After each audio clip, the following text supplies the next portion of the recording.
Assalamualaikum warahmatullahi wabarakatuh. Salam merdeka.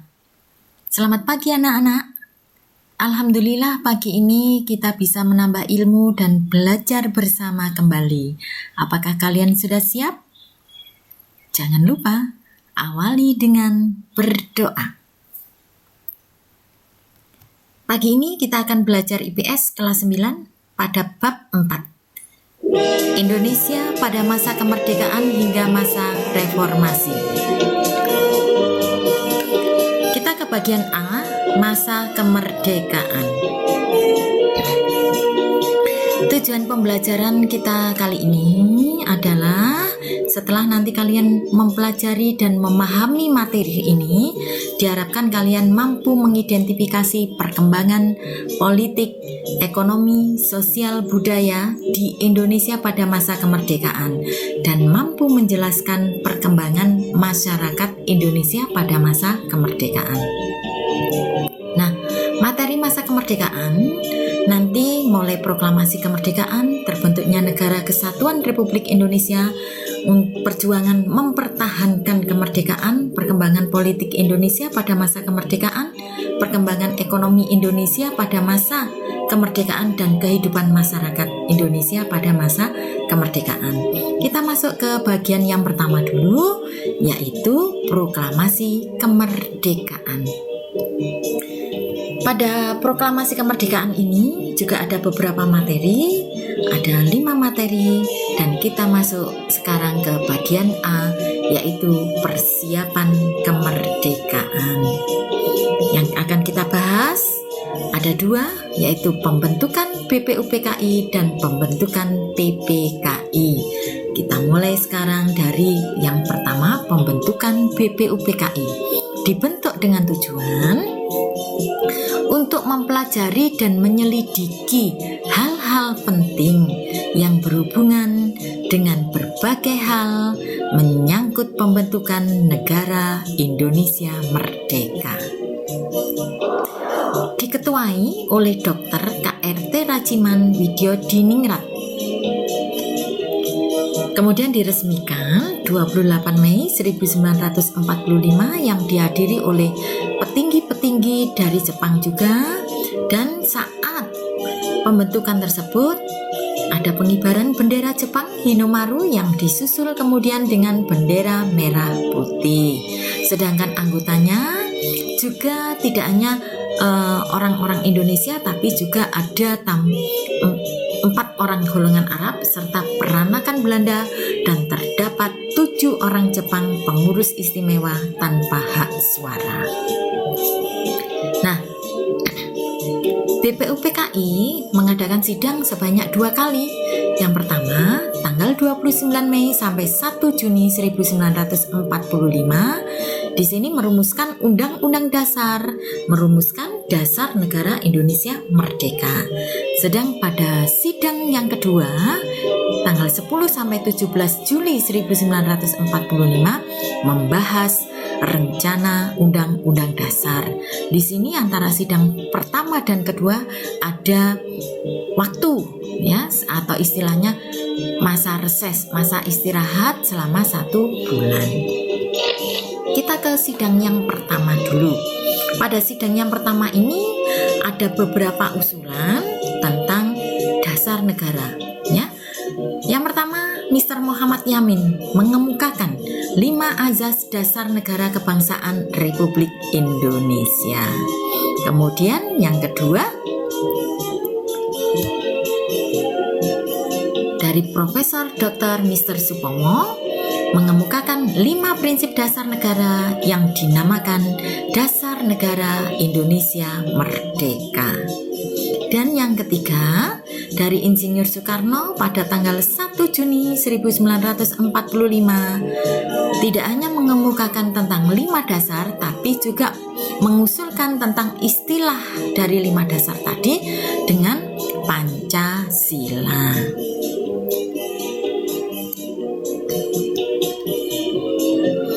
Masa reses.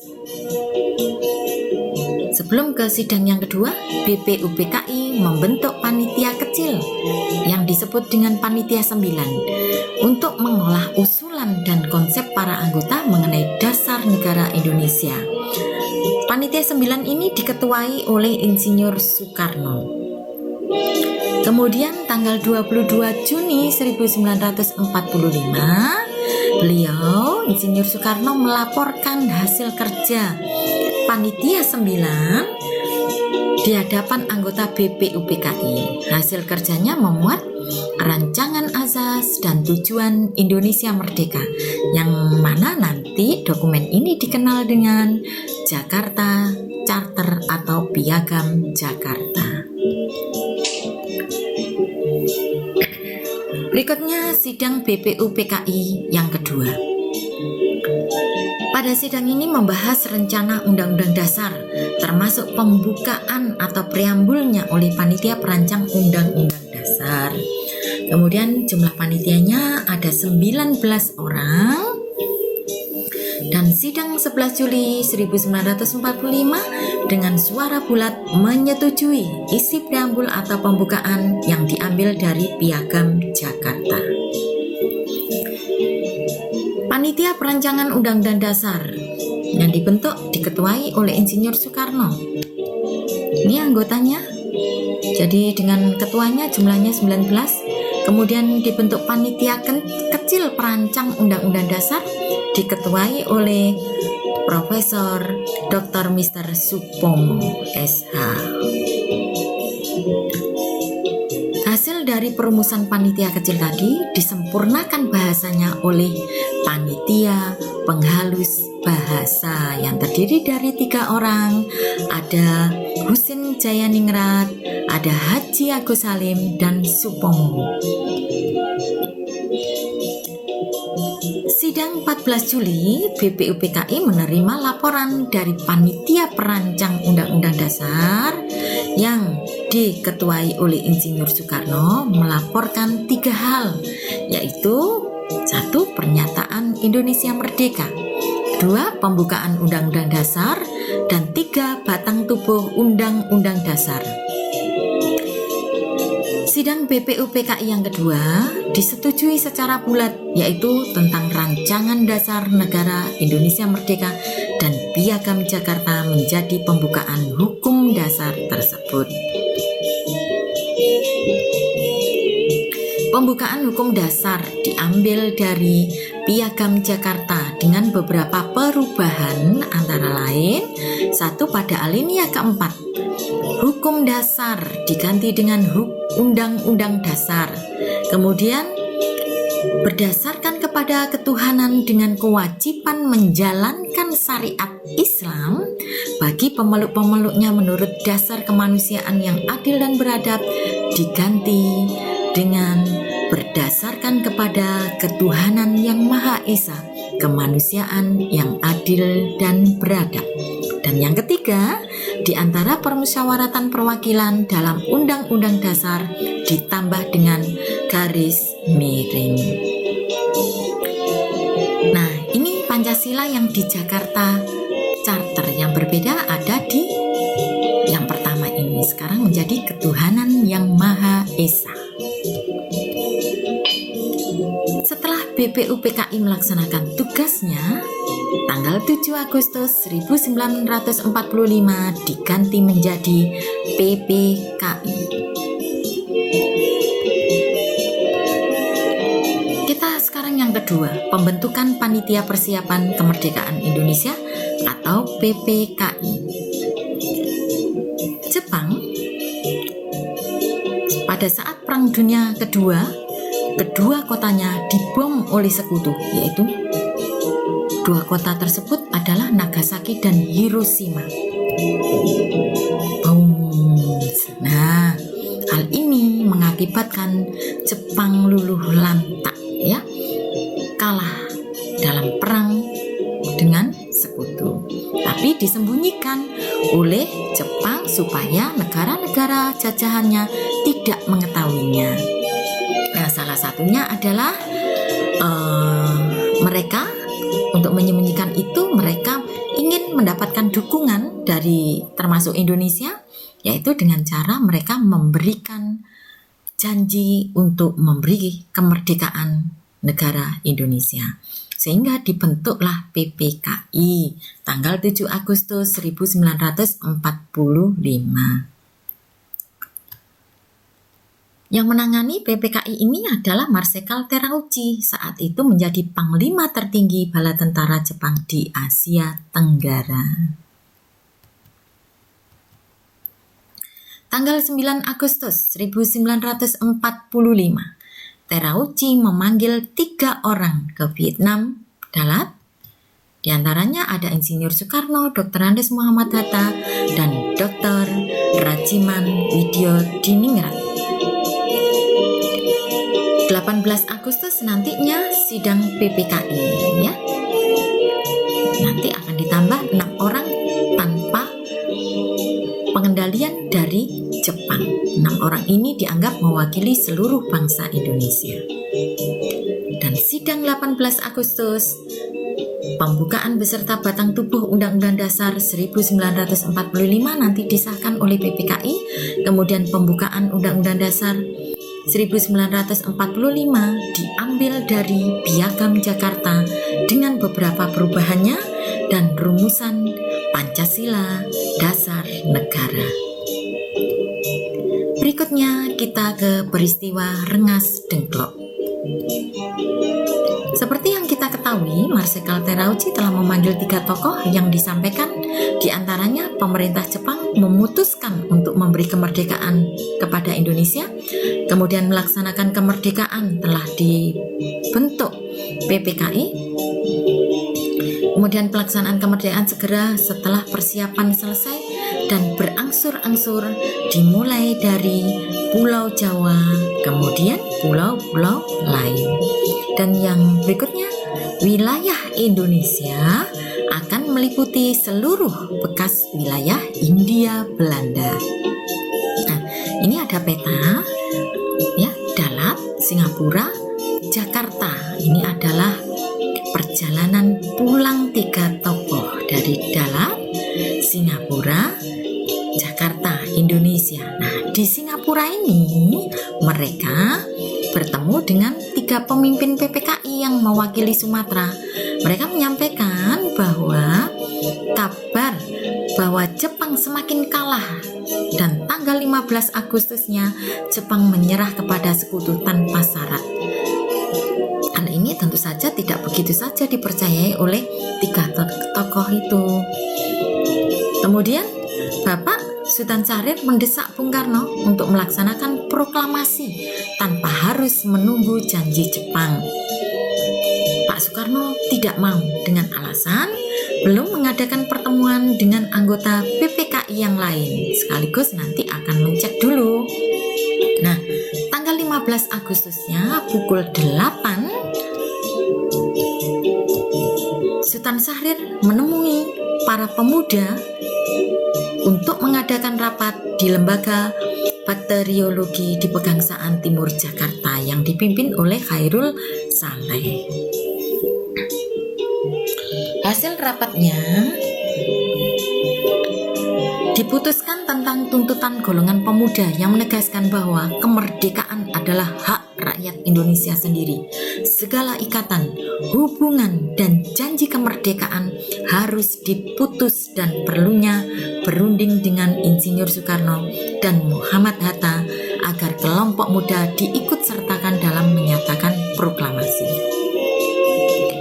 Jam 10, Wakil Pemuda Wikana dan Darwis menemui Insinyur Soekarno untuk mendesak segera memproklamasikan kemerdekaan Indonesia pada keesokan harinya.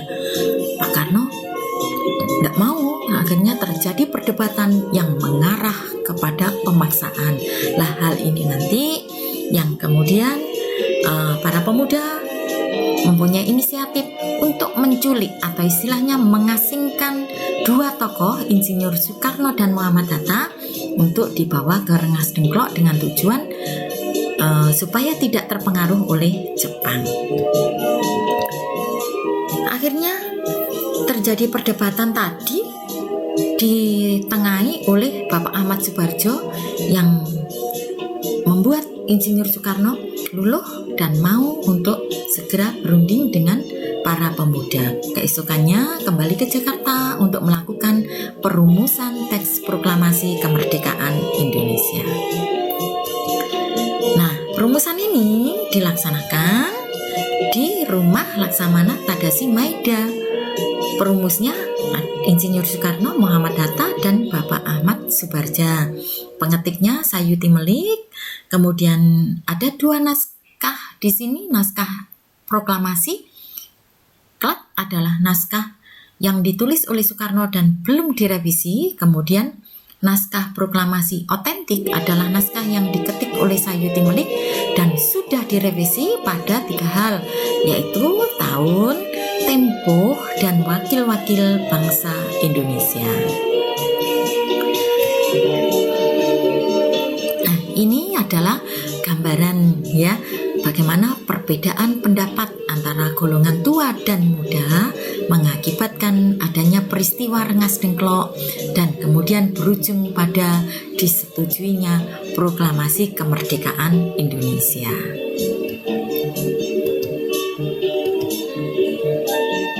Berikutnya, proklamasi kemerdekaan 17 Agustus 1945. Ini background lapangan IKADA zaman dulu ya.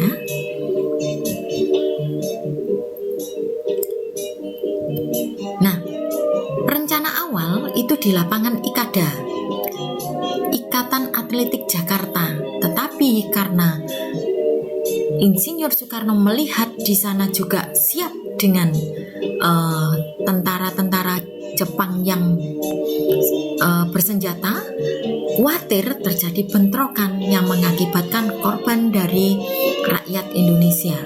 Sehingga kemudian Pak Karno berinisiatif untuk memindah pelaksanaannya di rumahnya, yaitu Jalan Pegangsaan Timur 56 Jakarta. Adapun urutan acaranya diawali dengan pidato singkat Soekarno, pembacaan teks proklamasi, pengibaran bendera merah putih yang diiringi lagu Indonesia Raya, dan terakhir sambutan Wali Kota Jakarta yaitu Suwiryo dan Dr. Muwardi. Sambutan rakyat terhadap proklamasi kemerdekaan.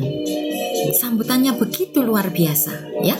Berita proklamasi disebarkan ke seluruh dunia lewat radio, Hoso Kanrigyoku, lewat telepon, surat kabar, utusan daerah, coretan, baik itu di jembatan, di tembok-tembok, di mobil, dan juga dari mulut ke mulut. Dukungan spontan. Di sini ada pernyataan Sri Sultan Hamengkubuwono IX, kemudian rapat raksasa di IKADA yang sekarang namanya Monas ya.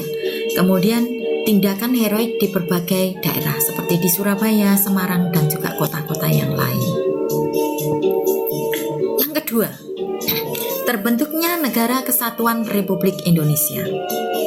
Untuk melengkapi unsur pemerintah negara, PPKI mengadakan 3 sidang, yaitu tanggal 18 Agustus, 19 Agustus, dan 22 Agustus, di mana 3 sidang ini menghasilkan beberapa hal, ya, yaitu pengesahan Undang-Undang Dasar 1945 yang sudah dirancang, dibentuk oleh BPUPKI, disahkan oleh PPKI. Kemudian pemilihan presiden dan wakil presiden Insinyur Soekarno dan Bapak Muhammad Hatta. Kemudian pembagian wilayah Indonesia menjadi 8 provinsi, pembentukan kementerian, pembentukan Komite Nasional Indonesia Pusat, nanti ini menggantikan PPKI, dan membentuk kekuatan pertahanan dan keamanan yang diberi nama BKR, yang nanti bulan Oktober akan menjadi TKR. Perjuangan mempertahankan kemerdekaan ada 2. Perjuangan secara fisik, yaitu dengan cara mengangkat senjata, dan perjuangan diplomasi dengan mengadakan perundingan-perundingan. Perjuangan secara fisik. Di sini ada beberapa. Insiden Hotel Yamato, Surabaya, kemudian pertempuran Surabaya, pertempuran 5 hari di Semarang, pertempuran Ambarawa, Bandung Lautan Api, Pertempuran Medan Area, Pertempuran Puput Margarana Bali, dan serangan umum 1 Maret 1949 di Yogyakarta. Perjuangan diplomasi. Diadakan beberapa perundingan, mulai dari perundingan Linggajati, perundingan Renville, perundingan Romroyen, dan konferensi Meja Bundar. Pada konferensi Meja Bundar ini sangat penting sekali karena diakuinya Indonesia sebagai Republik Indonesia Serikat tanggal 27 Desember 1949.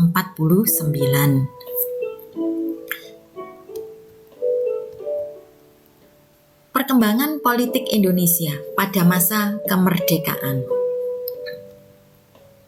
Perkembangan politik Indonesia. Cita-cita proklamasi kita adalah Negara Kesatuan Republik Indonesia. Tetapi saat KMB kita berganti menjadi Republik Indonesia Serikat. Pada Republik Indonesia Serikat ini menggunakan Undang-Undang Dasar sementara sebagai konstitusinya, yang nanti sambil menunggu konstitusi baru yang akan dibentuk. Nah, ternyata ini tidak lama karena pada tanggal 17 Agustus 1950 tokoh-tokoh kita sepakat semua, baik itu pemerintahan RIS atau pemerintahan RI, untuk kembali kepada negara Republik Indonesia. Jadi menjadi Negara Kesatuan Republik Indonesia seperti cita-cita semula kita bersama saat proklamasi. Nah, ternyata hal ini tidak mulus. Terdapat banyak gangguan. Di antaranya adalah pemberontakan PKI Madiun 1948 yang dipimpin oleh Musso. Pemberontakan ini menginginkan Indonesia menjadi komunis dengan nama Republik Indonesia Soviet. Kemudian ada pemberontakan DITII di beberapa tempat seperti Jawa Barat, Sulawesi Selatan, Aceh, dan Kalimantan Selatan. Pemberontakan ini menginginkan Indonesia menjadi negara Islam. Yang kelima, perkembangan ekonomi Indonesia pada masa kemerdekaan. Pada masa ini ada permasalahan inflasi. Jadi setelah beberapa bulan proklamasi kemerdekaan, bangsa Indonesia mengalami inflasi yang cukup tinggi, sehingga kita sebut dengan hiperinflasi. Kenapa? Karena saat itu uang Jepang beredar tidak terkendali. Hal ini karena kita belum mempunyai mata uang sendiri dan sehingga tidak bisa mencegah penyebaran dari mata uang Jepang. Sementara kas negara kosong, pajak dan bea sangat kecil. Nah, untuk mengatasinya, maka pemerintah melakukan kebijakan dengan cara yaitu diberlakukan mata uang De Javase Bank atau mata uang pemerintahan Hindia Belanda dan mata uang pendudukan Jepang. Kemudian permasalahan ekonomi yang lain yaitu ada blokade laut, di mana Belanda menutup pintu keluar masuk perdagangan Indonesia. Hal ini tentu saja merepotkan, kita tidak bisa melakukan ekspor. Dan akhirnya pemerintah kita mengambil kebijakan yaitu dengan melaksanakan program pinjaman nasional, melakukan diplomasi ke India, dan mengadakan hubungan dagang langsung ke luar negeri. Yang keenam, kehidupan masyarakat Indonesia pada masa kemerdekaan.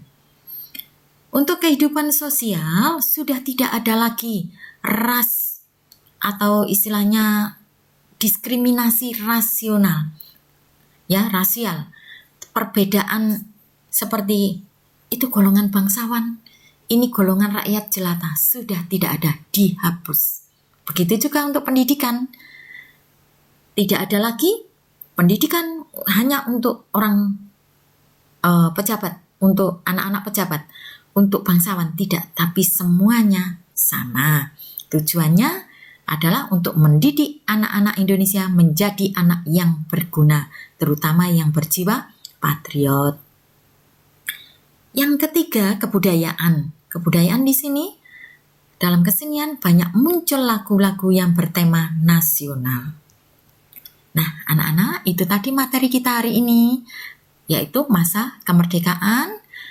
Kamu harus tetap semangat belajar, kamu harus bisa menjadi generasi yang sangat diharapkan oleh tokoh kita zaman dulu, oleh generasi zaman dulu yang sudah merebut kemerdekaan sedemikian rupa. Untuk itu kita harus mempertahankannya, kita harus mengisi dengan pembangunan yang lebih baik lagi, ya. Semangat belajar. Terima kasih atas perhatiannya dan salam merdeka. Wassalamualaikum warahmatullahi wabarakatuh.